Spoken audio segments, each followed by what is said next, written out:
Welcome back to the Cycling with Watts podcast. It has been a very long time. I think 4 years. I checked back is the last time I dropped a podcast. Now, I started off Cycling with Watts as a podcast. I am putting this on YouTube because I started a TikTok channel about a year ago. So this is my grand entrance back into the podcast life. And to say I'm not excited to listen to myself talk would be an understatement because I'm a narcissist and I put myself out there on content because I like to see myself on video and listen to myself talk. So this is the Cycling with Watts podcast.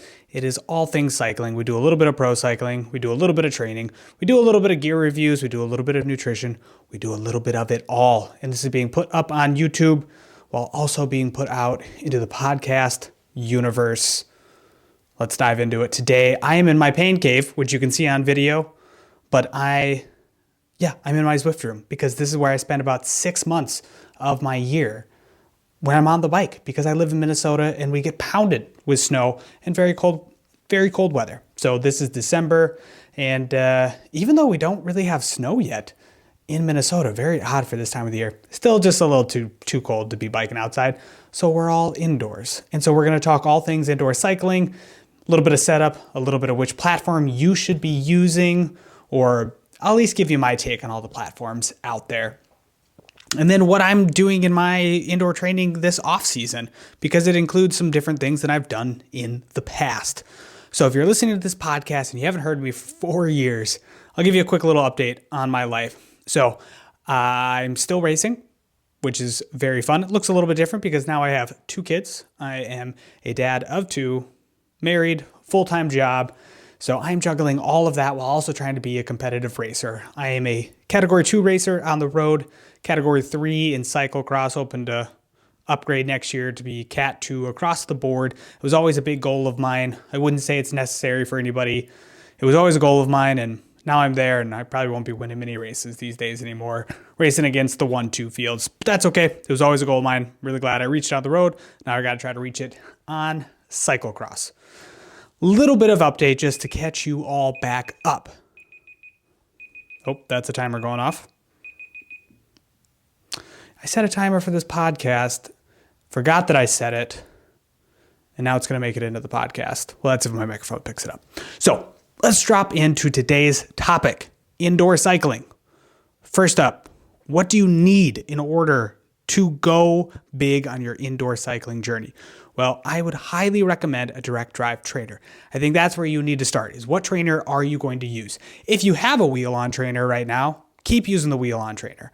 I'm talking about if you don't have a trainer, go direct drive, don't go wheel-on. There's just issues with wheel-on. I think the biggest issue is the tightening aspect of it. You can tighten the back wheel and it can fluctuate power. So it's just not as accurate. It's loud, it's noisy, it's not as fun to do. A huge thing with cycling for me, affordability is one. But then is it fun? If it's not fun, you're not going to do it. And a lot of people hate indoor cycling. I love it. Okay. I do love it. I have a nice space for it. I know that that is a blessing and something I looked for when we got a new home. But direct drive will make it more fun. I just think it's better training. It's better training quality. I think it's better if you want to get into racing. I think all around it's a lot better to go with. And luckily direct drives are pretty cheap these days, relatively speaking to what they were. You can get a lot of trainers for around $500, brand new. And you can get used ones for like $300-$400 that used to be $1,000. I mean, literally on Facebook Marketplace, there's a lot of trainers on there right now that were $800 to $1,000, and they're in that $400 price range. I would still go new just because there can be some warranty issues with trainers. I've had some issues with my Wahoo Kicker Core, and Wahoo has always just swapped it out for me. It's been great, wonderful, great customer service. So I would recommend buying new, but you can buy used. And I think you can find a very good trainer used. So direct drive would be number 1. Number 2, get yourself some big fans. I have big Lasco fans that blow on me, and that really helps cool me down. Why is that important? Because if you want to train hard, you need to cool yourself down. That is just so important. Otherwise, you are going to sweat buckets, literal buckets. I used to be a bike mechanic, and I have seen corroded handlebars, like eating through the handlebar because of sweat from indoors. It's disgusting, okay? It can get into your cables, your brake cables, your shifting cables, your bars. It can mess up a lot of things, okay? if you get a ton of sweat in there. Now they make sweat protection spray stuff. I've never used it. I don't know if it works. Let me know if it does work. I just try to manage not sweating on my bike to begin with. And fans are going to help with that, but they're also going to help you perform better. You need to cool your core body temp down in order to put out, some of those high intensity efforts, those VO2 max efforts, those long threshold efforts. I promise you, you will perform better if you cool yourself down. There's just no doubt about it. If you want to do heat adaptation training, then maybe you don't want fans for a little bit, but in the long run, you want fans. So when you want to train hard, you have those fans. Heat adaptation is a whole, kind of different subject to talk about, but you would just not use the fans if you were trying to do that in your training. So big fans, direct drive trainer, big fans. And then 3, again, with sweat management is I would use headbands. I use headbands and wristbands. And then I lay a little towel. By towel, it's like a thin, very thin, like cooling towel. That's what I put over my handlebars just to make sure no extra sweat is getting on there. But majority of the time, I have no sweat on my hands for an hour, 2 hours with the fans and the sweatbands. Okay, you don't want sweat get on your bike. So that was number 3. Number 4, get yourself something to watch. I have a Lacode Morse tablet holder, which runs Zwift, and I've hooked up my phone, kind of jerry-rigged something onto that. I have the Z Fold tablet phone, which is sweet. So I open that bad boy up and I hook up an HDMI cable to a big screen that I have in front of me. That's how I watch everything. I can stream it from my phone onto the big screen, super easy. And when I want, I can stream the iPad running Zwift onto the big screen. So get yourself a nice little setup, something to watch. A table, Wahoo makes a desk. It's little pricey in my mind, but the Lacode Morse tablet holder is really nice because that tablet is right in front of my face. Let me tell you. I love it. I love how close that is when I'm watching my Zwifting on there. Don't have it on the big screen. For races, I don't know. I kind of like to blow it up big. It's fun. It's not necessary, though. I could still just run it on the tablet. So I think that would be all of my big advice when it comes to kind of your indoor setup. Some other little things that I've added, and I put a video out about it on YouTube, is I have some like LED light strips around my indoor biking setup.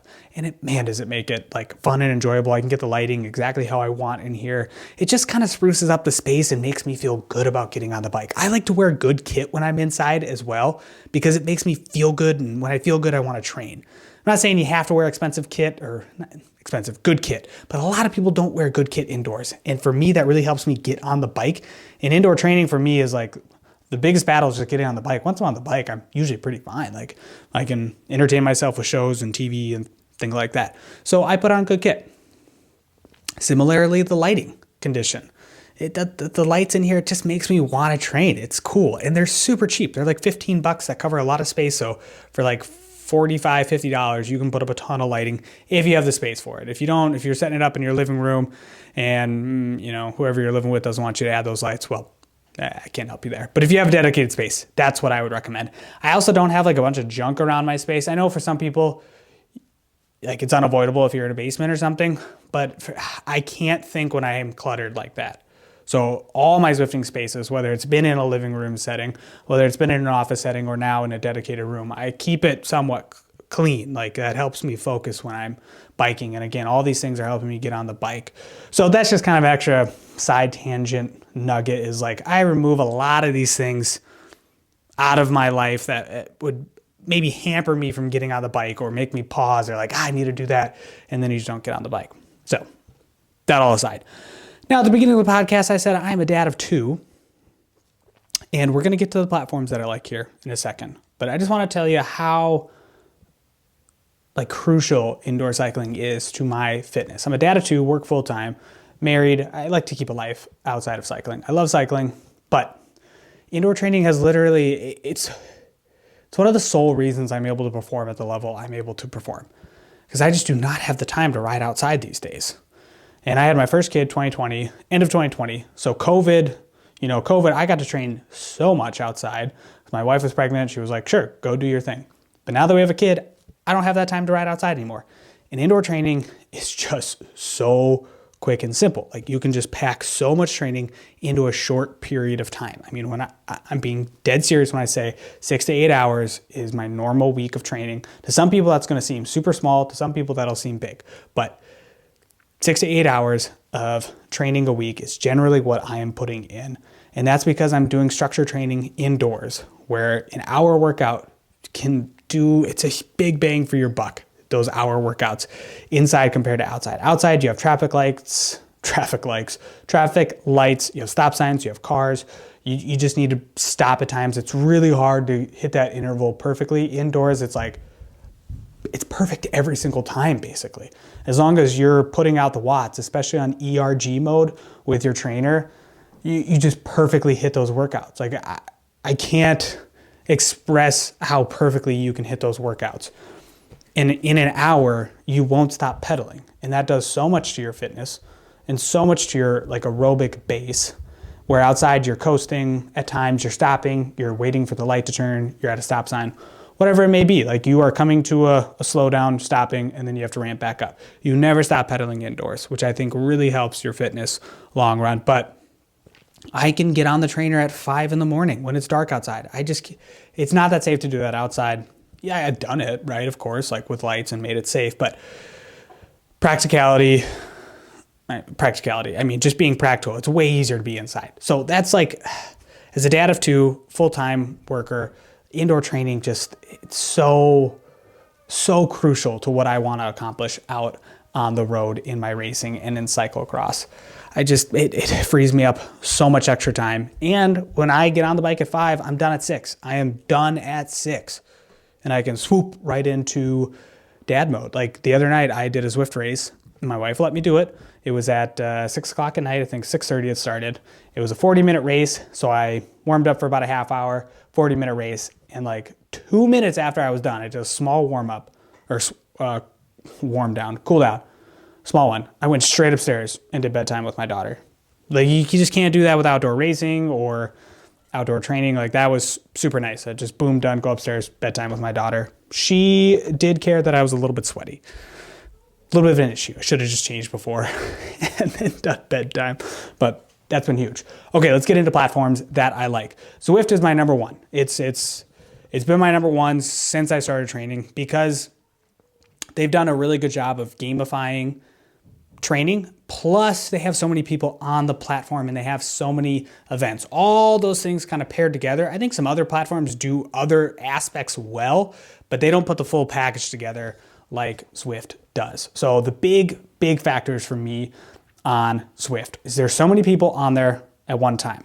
When I go free ride in a world, there's people around me, and that motivates me to keep riding. It makes me feel like I'm part of something when 4,000 other people are training at that exact same time in that exact same world. That part's cool. They have events basically 24/7.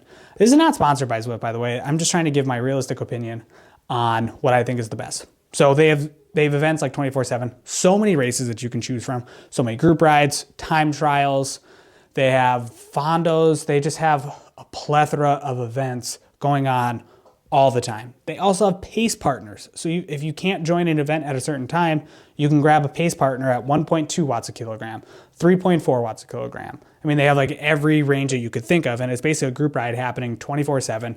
You can pick which pace you want to do. No other platform is doing those types of things. And I think the world looks cool. I really enjoy the way the world looks. They have some huge racing. They have the Zwift Racing League where I'm like on a team of 6 and we're racing against people all over the country. Like that, there's just no platform doing that. So I would say number 2 platform, MyWhoosh is the new kid on the block. I think the world is better than Zwift. I think their training plans are better than Zwift. Zwift has good training plans, I would say. Not like the best, not the worst. Good training plans. MyWhoosh probably has better training plans and a better world. But there's just really not that many people on it. And there's not that many events to do. So I got to move more things in my life if I want to do a race or an event.